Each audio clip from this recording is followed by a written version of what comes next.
Well, good morning, everyone. I'm delighted to be here. Thank you very much to Mikkel for the invitation. Thank you to Stefan for organizing. And thank you all for being here at 9:30 in the morning on a holiday. I really feel blessed. So today I'm going to talk about some of my current work, also some of the work that Mikkel mentioned in his introduction, through the lens of data ethics in practice. And what I want to do in this talk is to challenge and transcend separations of ethics as occurring at small and large scales. So I want this talk to help us to think about what's most often at stake in data-mediated relationships. And I argue that what is most often at stake are issues of trust, connection, and autonomy. So these issues are represented in varying ways in and through data and data-based systems. So balancing and transcending these issues of scale requires methods of investigating how data come to mean things and how different and more complex meanings of trust, autonomy, or connection might be developed and challenged. And I think that is where the ethnographic sensibility connects with these questions of data. So I'm taking a very sort of large-scale view of data, and as I was researching and putting together this talk, I came across this post on LinkedIn, which I thought really perfectly illustrated one of the ways of a sort of place to start in order to identify why and how the framing of technology ethics has become so elusive, and how bigness and smallness kind of complicate ways of thinking about data, urban life, and uncertainty. So of course we have the next big thing. This is the big thing in tech, is to have an ethics board. And this is also connected in with this notion that data ethics for the technology industry is a problem.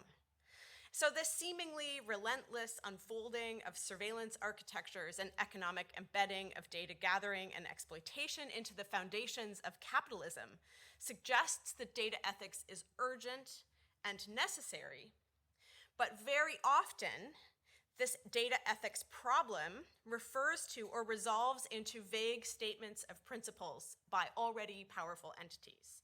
So Google says we need an ethics charter, and they launch an advanced technology external advisory council, which was popularly known as the ethics board, which was then, of course, dissolved. So equally, data ethics can refer to design requirements that are presented as sort of idealized aims that technology companies ought to aspire to. So these include requirements proceeding from regulatory frameworks like the EU's GDPR or similar legislation that's in place in other countries. In this mode, data ethics are associated with rules that must be followed or consequences that must be avoided. So we have, again, this kind of temporal and spatial problem, which is displaced further away in time. So within this framing, data ethics is displaced as a matter of concern. So this first kind of displacement is temporal. We will deal with the data ethics later. And in a lot of my ethnographic work on design and designers working in technology companies, we often hear this. We know ethics is an issue, but we're going to sort it out later. I worked in a media company before I became an academic, and I refer to this as the fix-it-in-post approach to things. So this displacement can also occur sort of spatially. So this is that data ethics should be occurring, but it should be occurring somewhere else. So it's a problem perhaps of the small scale. Oh, we should contextualize what's happening at a small scale in a particular setting. That's the way that we can deal with data ethics. So I think of these things as performing a response to a problem. But that's not really where I think we should be directing attention. I am interested in practicing rather than performing data ethics. So with a focus on the experiential, I can suggest considering ethics as a practice in order not only to examine what is defined as data from the outside, but also how infrastructural or ostensibly non-attention-worthy elements of datafied society are actually sites of important ethical reflection.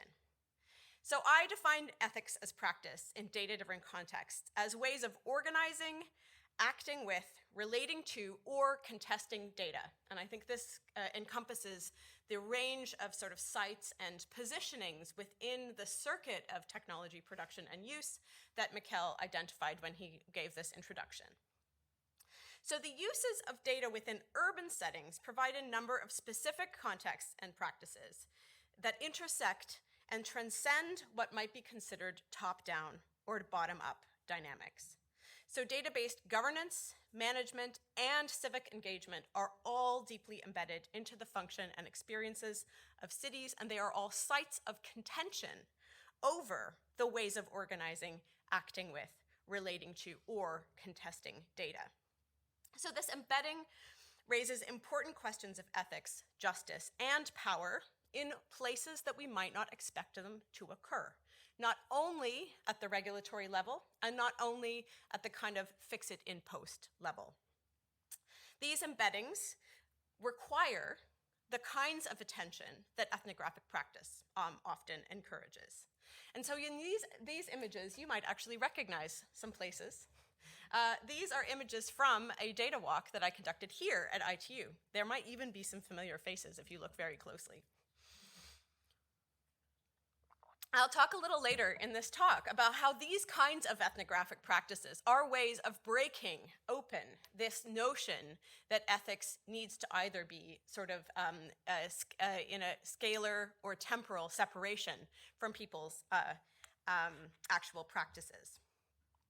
And then the other reason I think it's important to think about these practice-based orientations is that we are always working within what I call in my book technosystems frames. So in many cases, particularly in urban settings, the capacities of technologies provide cultural, social, and material frameworks through which our world and our actions are understood. One of the really strong arguments I make in Undoing Optimization is that citizenship responds to and operates within a technosystems frame, which is built on the idea of a big data optimized city. So it's not as if citizens can sort of straightforwardly resist or push back on a big data optimized city, because we are within it. We are shaped by and shaping and constantly participating in the circulation of ideas about data, the use of data, the expression of ourselves through data. So therefore, when we are thinking about how do we act as citizens, we are already shaped by the kinds of communicative resources that we have around us.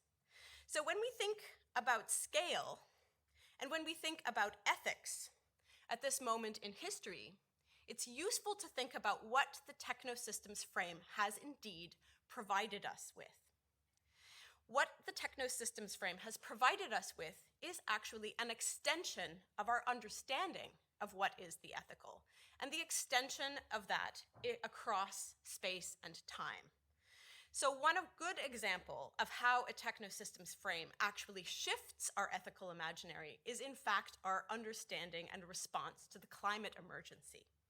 So we apprehend this crisis at both small and large scales, and primarily through the use of data.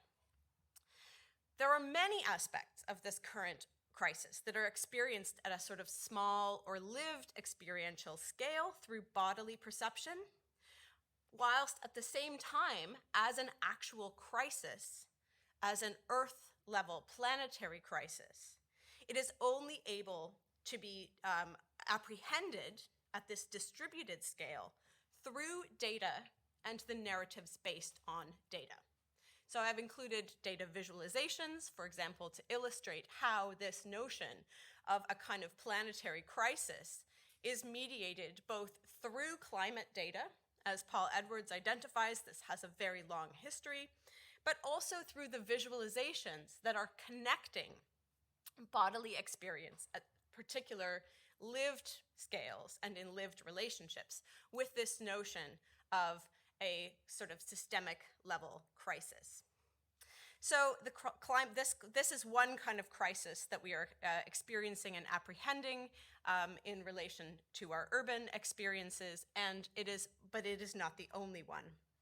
There are also crises of health, institutional resilience, and inequality. So these crises and the ways that they are mediated across scale through data illustrates the paradoxical connection between data collection, data optimization, and ethical practice.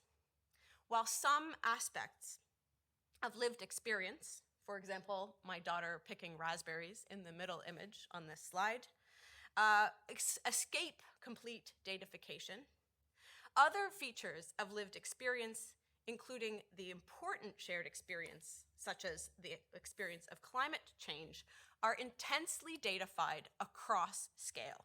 So at one level of scale, we have these representations of overall global temperature, which are visualized in ways that are meant to kind of enhance concern. So we have a kind of blue planet, which looks cool and safe, and we have a red planet, which looks unsafe and worrisome. And that's one sort of level of scale.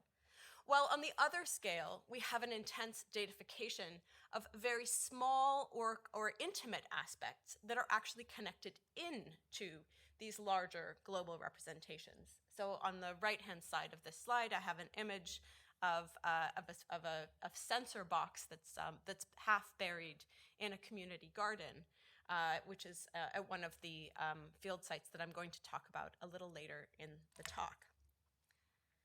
So we are across this scale, operating within and in response to and using the communicative resources provided by the technosystems frame of the big data optimized city.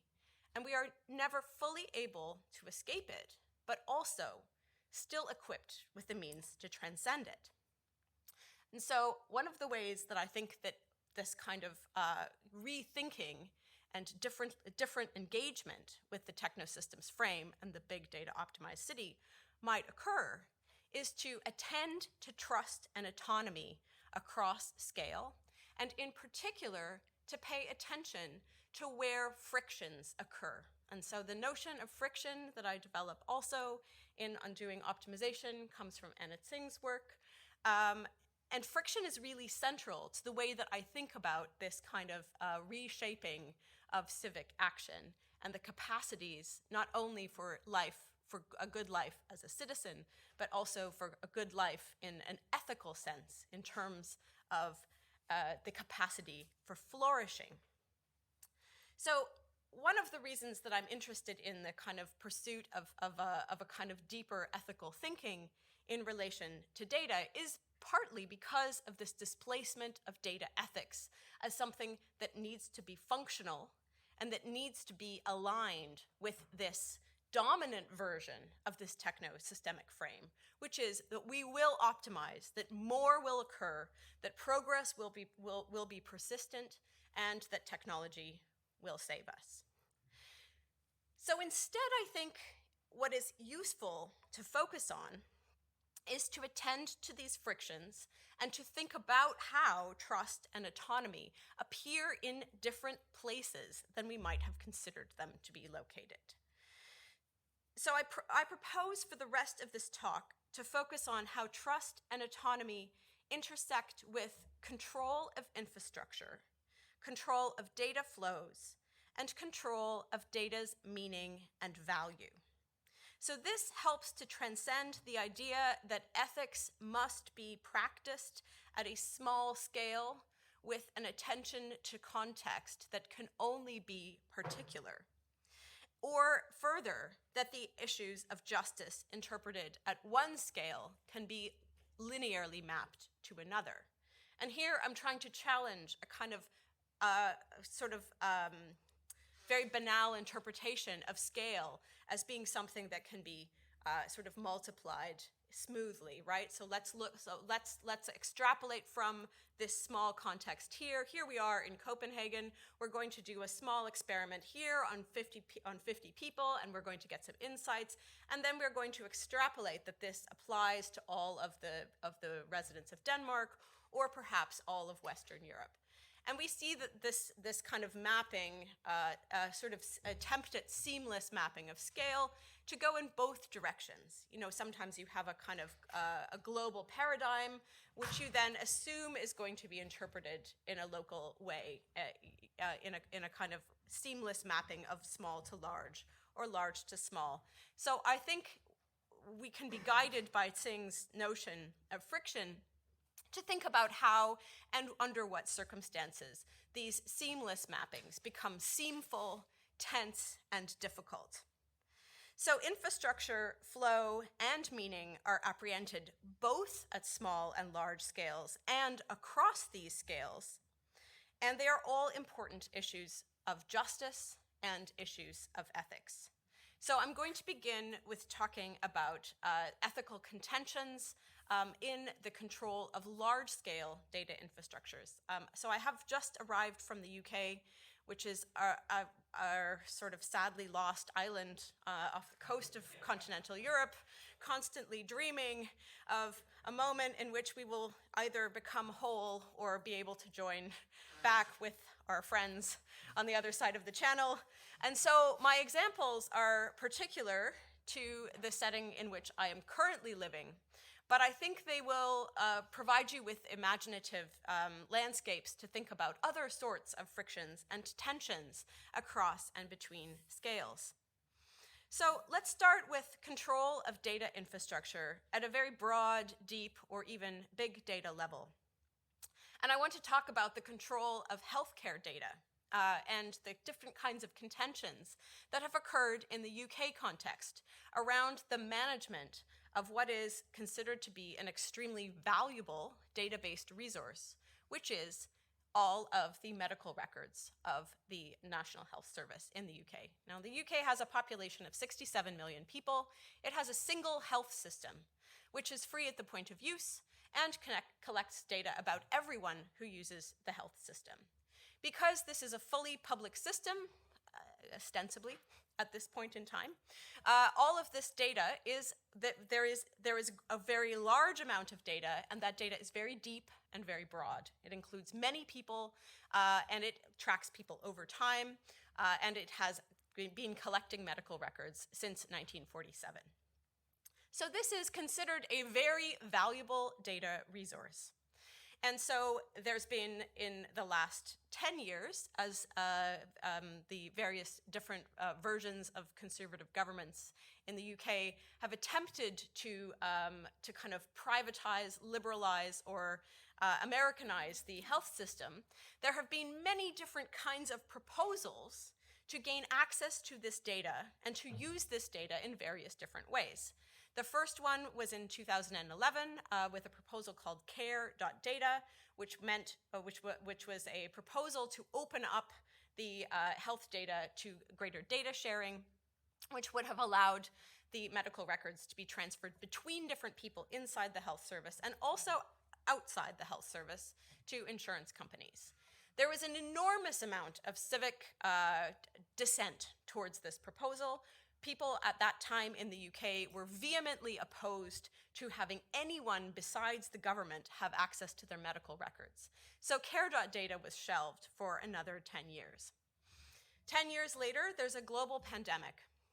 And the back-end delivery of healthcare in the UK became quietly intermediated by companies that were invested in using AI technologies to dynamically manage healthcare resources. Because one of the consequences of the disinvestment in healthcare in the UK was that it was really difficult to move resources around the country, a heavily centralized system with no data sharing. So emergency legislation was passed by the government that superseded the normal commissioning rules for information services gaining access to healthcare data. So what happened was that the US company Palantir put in an incredibly lowball bid for a provision of this AI-enabled management of healthcare resources. So Palantir is well known as working for the US Intelligence Service and also for holding all of its data in the United States. In addition, it's well known for working with the Immigration and Customs Enforcement system in the US to target migrants and deport them. So this would have been, had it been an open competition, an unpopular choice for a key participant in the intermediation of the UK healthcare system. Palantir, however, was removed in 2021 from the U.S. health and social care contract after some public outcry once it became evident that it was possible to oppose this, but not before working on the NHS digital data platform. And this is really interesting because what Palantir has actually sought to do at this level has not actually been to control all of the processing of the NHS data. It has been to control the standards through which the data sharing is undertaken. So if Palantir controls the standards, and if Palantir standards are proprietary to that company, even if even if there's further civic opposition to this, the standards have already been set. So there's something very interesting about the way that this kind of very large-scale infrastructural issue is not actually a control of the infrastructure from end to end, as we would often think of, but actually a control of the kinds of intermediations and interconnections that data requires. The other aspect to this that I think is important and interesting is actually the meaning making around the contracts itself and the intelligence, not as in intelligence agencies, but the actual knowledge of different people working in this company. So this was in the news recently that the second NHS official has gone to join Palantir as it bids for this contract. So this is often referred to as a revolving door. And this is very, very common in my research on data systems, particularly in urban areas, that there is a revolving door between people with with very high-level technical and integrated expertise between the state, civil society, and the corporate sector. So when we think about what Palantir is actually trying to do, which is to control the means through which data is moved, then you can see that actually having control over the people who understand how this data is moving is a really important part of their proposal. But the reason that I wanted to talk about this as a site of ethics is because of the way that there's coordinated resistance to the narratives and coordinated reinforcement of a notion of data sovereignty that is very resonant and has been resonant for a very long time, as I sort of indicated in my discussion about the care.data example. So Foxglove is an organization that is a legal lobbying organization, and their primary job at the moment is to oppose Palantir. And Foxglove is kind of leading a sort of coalition of actors that are trying to create a different sort of narrative around the NHS data, a narrative that is more connected to this idea of data sovereignty or more connected to this idea of something like health data as a source of solidarity. There's lots of very interesting work on data-based solidarities, particularly from Barbara Princzak and Elena Brix, who are in Germany and Austria, although Barbara's still in the UK. This idea that a store of data that is actually a site of solidarity and that the sharing of that data is an act of care is also, is often thought about as a kind of like small-scale ethical consideration, right? Let's think about how to care for each other. Let's exercise care within our communities, within our families. Foxglove and these other kinds of lobbying organizations are creating a narrative of care around this vast store of data in order to challenge this idea that a better kind of data intermediation is really what's needed. So the possibility for health data to become a store of shared value and benefit contrasts with the technosystemic frame that positions it as input data for resourcing and policing algorithms that might be sold on in other contexts, which is, of course, Palantir's business model. So I'll just end this example with a quotation from Corey Kreider, who's the one of the main people who work at Foxglove. And she writes, if the future of UK health and social care depends on better data, a sustainable system needs to build up our own data science expertise and not put us in hock to expensive consultants and tech firms. So here's a narrative that is about thinking about data as a shared resource of care and thinking about expertise as the way to exercise that care, to build up expertise that is aligned with this idea of a shared store of value and something that can be generated, that can be shared and generated and beneficial across a number of people.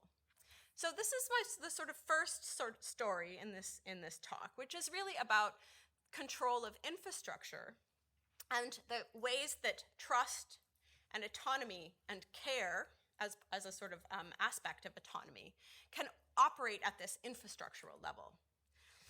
The next thing I want to talk about is sort of thinking a little bit more about flow and about the ways that the technosystemic frames, particularly in smart cities, are concerned with the notion of seamlessness. And also to kind of bring out these aspects of friction to help us to think about what is happening ethically when we are thinking about seamlessness and seamless flows. And here I wanted to just give an example which will be which will probably sound like, why is she even talking about this as something ethical? The awarding of these kinds of end-to-end management contracts for certain portions of urban data infrastructure to different commercial partners. And again, I'm sort of building on this notion of the control of the narratives around intermediation and around the kinds of transfer of data. So in many smart cities, data processing contracts and dashboarding services are often awarded to multinational corporations. So Siemens has just won a large contract for Transport for London to create an end-to-end management system, which is smart and responsive traffic management. And smart and responsive traffic management, if anyone, I'm sure everyone in this room has sort of been thinking about smart cities, it's the absolute easiest smart city project you can possibly have, because there's very detailed data in many cases about many different kinds of transport elements. In a city like London, for example, you have very fine-grained data of everybody who is getting on public transit, because there's an RFID card entry point system, and you have very, very good detail about vehicles that are moving, because they all have automatic number plate managements. But what if you don't have is a sense of what else is happening? And I think that these frictions are very often totally invisible to the traffic management and planners who are thinking about how to manage these end-to-end systems. And in the opening of my book, for those of you who have read it, I tell this story about attempting to cross the road with my daughter. And I cannot cross the road because the green traffic light is too short for a 6-year-old to cross the road. And this is a site of massive civic contention. There are like, a decade of civic action, appeals to the members of parliament, newspaper articles in local press, the famous people who live in the neighborhood attempting to use their fame to sort of draw attention to this crossing. 2 months ago, somebody was killed at the crossing because they couldn't get across the light in time. But the response is always that the traffic lights have to be that short because the traffic is optimized. And the traffic is optimized because this is a junction of several high throughput major roads that go in and out of central London. And so with this discussion of flow, I really want to draw attention to the ways that the very promise of flow, end-to-end management, and seamlessness is like an evasion of ethics, because it is an incapacity to attend to the other positions that might be necessary to be considered. And this is partly to do, again, with the different forms of knowledge that are at stake in a smart city. So planners have a certain kind of knowledge, and planners are looking at the world in a certain way, and they are working with the data that is available, and there is very, very, very good data for end-to-end traffic management, but it is not all the data. And I think that is a very significant and important ethical question. I want to take a small detour to talk about a surprise that I had recently while I was researching for this paper that this talk is based on. And for many years, I've been following the work of Mike Batty, who is also works in smart cities, who is based in London, and who does quite a lot of big data-based, complexity-based planning. And I read one of his papers recently, which surprised me, because it is a big data modeling paper that talks about how you don't know exactly what is going on in the city. And what this paper identifies, I will share the reference to everyone, which is that there's a need to interpret and understand the big data about, for example, these are plots that model different potential outcomes in a post-pandemic return to commuting in London.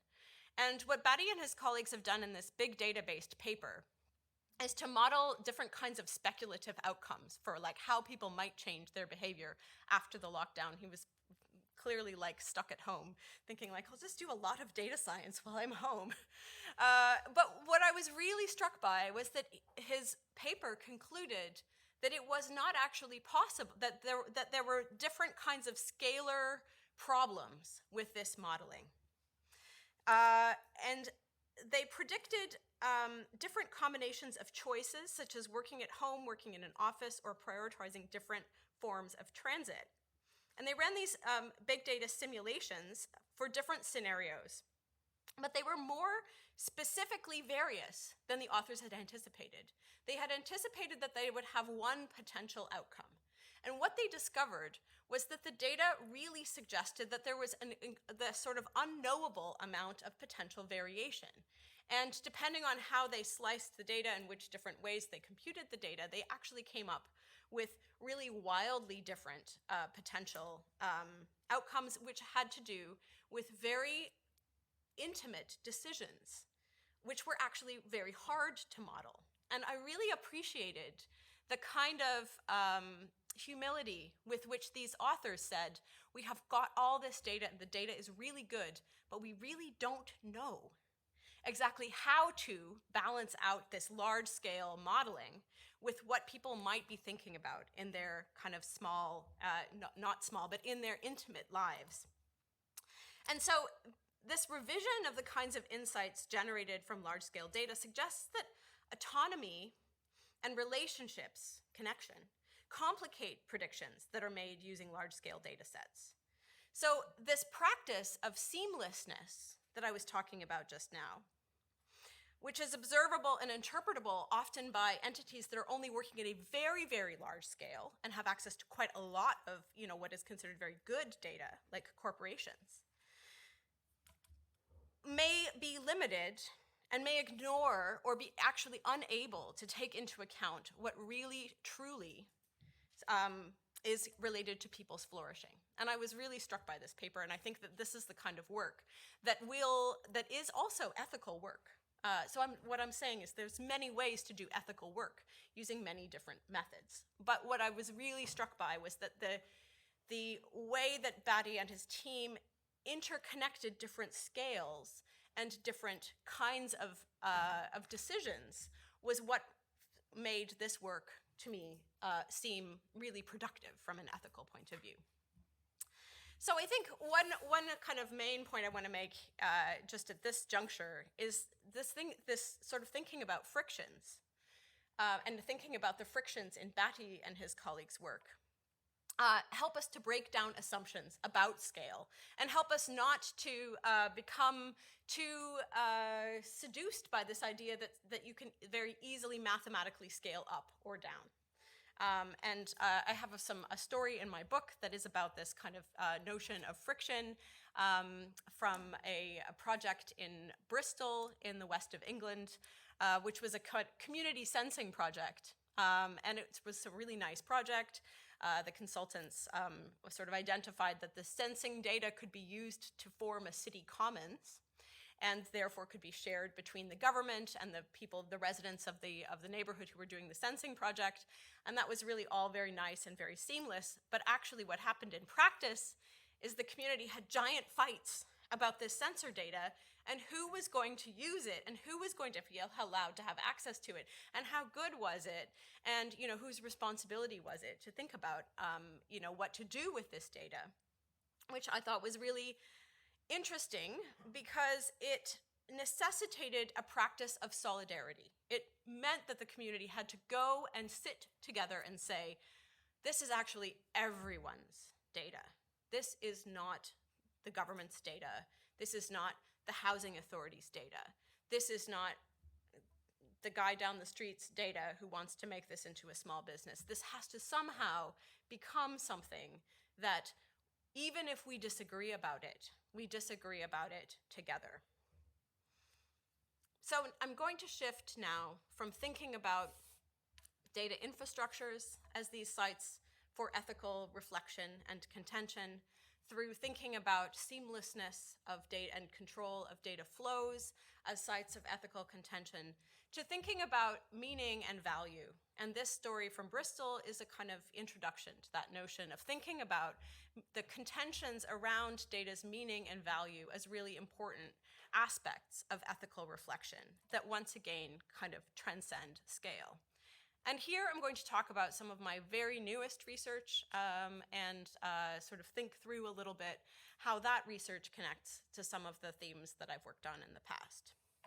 So I've been working with Michael Little, who is a researcher based in a consultancy called Ratio Consultancy, who has been working for many years on what is considered to be relational social policy, which is a kind of social policy that's oriented towards thinking about trust and autonomy and connection as foundations of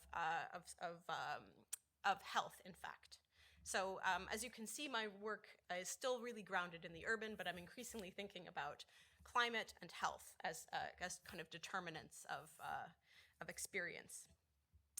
And so one of the experiments that Michael and his colleagues have been pursuing for the last few years is what are called data clubs. And in Glasgow, Rotterdam, Birmingham, and in London, these data clubs have formed based on principles of mutual aid. They are often related to existing mutual aid organizations working in communities that are considered marginalized, and are based on the idea of savings clubs, which those of you working in development studies might be familiar with. These are the kinds of like microloan structures where people loan each other money, or they kind of pool together resources. Data clubs are places where these groups of people, usually women, create relationships of trust and reciprocity and become able to talk about their struggles by sharing their data. So in some of these data clubs, participants have Fitbits or sort of trackers. In some clubs, they are using their mobile phones to track data about what kinds of loans they have given to one another. And they have also been thinking about how to use these discussions about data to deal with really deep issues of trust, to do things like unseat the feelings of shame that result from them internalizing high levels of stress and operating without strong relationships, due to things like family breakdowns. So creating data clubs lets women read their data in relation to others, which sets up different kinds of emotional norms to support the capacity to discuss difficulties, which could even appear within the data. So Michael has been telling me about the data clubs and some of the things that he's discovered, and these are some excerpts from his field notes. These people who are not specialists in data are asking questions about things like who owns my data? Can we think of a way for us all to collectively benefit from the data that we are collecting and sharing? What would it mean to sell it? What would it mean to give access to somebody else to look at it? But what would it mean, in the second piece of field notes here, for the data to be for me or not for others? And so how valuable is it to actually have a safe space or an intimate space for data? And these clubs show the potential for community power to enfold data-based practices into other efforts to establish and maintain relationships of trust and reciprocity. But community institutions are actually really key to this, and this is where I get to scale. And so this is the part of the project that I'm working on, which is based in Walworth in South London. It's a neighborhood of about 40,000 people, where 83% of the population is in the most deprived quintile nationally, and where 52% of the population is Black or minority ethnic background. And I'm a community-based researcher. I live in this community, and we have been experimenting with the idea of creating not only data clubs in Walworth, but actually to creating a kind of network of data clubs. So to link together data clubs, which would be based on this principle of mutual aid, that would involve microloans, that would also involve people looking at and reflecting on their own data, what we primarily want to do is to create a neighborhood ethics committee that shapes the kinds of things, the sort of ethical space in which these data clubs operate, and links them all together to other kinds of community organizations. And the committee would provide a point of connection between the individual clubs, as well as helping to reflect upon and design mechanisms for the collection, governance, and sharing of this data. So what we have started to do here is to decouple trust and autonomy from scale. We've been thinking about how the data clubs create a sort of intimate space for reflection, for the development of trust and autonomy, but we want to think about how to extend these in space and time by different models of ownership and control of data. And in this particular setting, we're working with a local organization who created what's called the Walworth Food Model, which is actually a food security model that integrates extremely small, micro-located institutions across this neighborhood with existing institutions like food banks, local and national, with people who are selling vegetables in the local market, and with people who are able to do training on food preparation. So there's a kind of very holistic, multi-scalar model which is focused on food, which we are thinking about how to focus on data. So these are some photographs from a stall that we held at a community festival. We were really concerned that nobody would want to talk about data at a community festival, particularly because there was also a community pub. However, people really wanted to talk about data, and they really wanted to talk about data very, very, very locally and specifically, like I don't know anybody else in my apartment block. They also wanted to talk about interconnection data and the difficulties and frictions that they had in linking into data infrastructures. They did not know what was happening, what kinds of services were offered by the local government. The local government had the wrong data about them, and they had the wrong data coming from the local government. And they also were very interested in thinking about how they could create alternative ways to present their community, which is not very well represented in these kinds of big data spaces, because it is very marginalized, and there are people who are who don't consistently use mobile phones, for example, because they can't consistently afford to pay for them, to make their data present within these larger big data settings. So I'm not going to talk too much about my other kinds of methods. partly because I have to stop. But I did want to say that the possibilities of these kinds of interconnected scales of data and different reinterpretations and reinterpretations of data can emerge as the result of tensions. And transgressing scales, as I identified at the beginning, is a matter of structural care. So when I was talking about the Palantir case, Foxglove's actions you can interpret as a form of structural care, rethinking the kinds of infrastructures and the modes of perception and the standpoints from which we observe the different forms of data. And this, I think, can create what Arturo Escobar refers to as a pluriverse, which is a world where many worlds fit. And I think this idea of a world where many worlds fit is really important as we sort of contend with these sort of global scale crises and disasters. It is not the fact that we are going to be able to understand everyone's experience. Our responsibility as scholars, because we have a lot of responsibility there, is to create this world where many worlds fit. So thank you very much.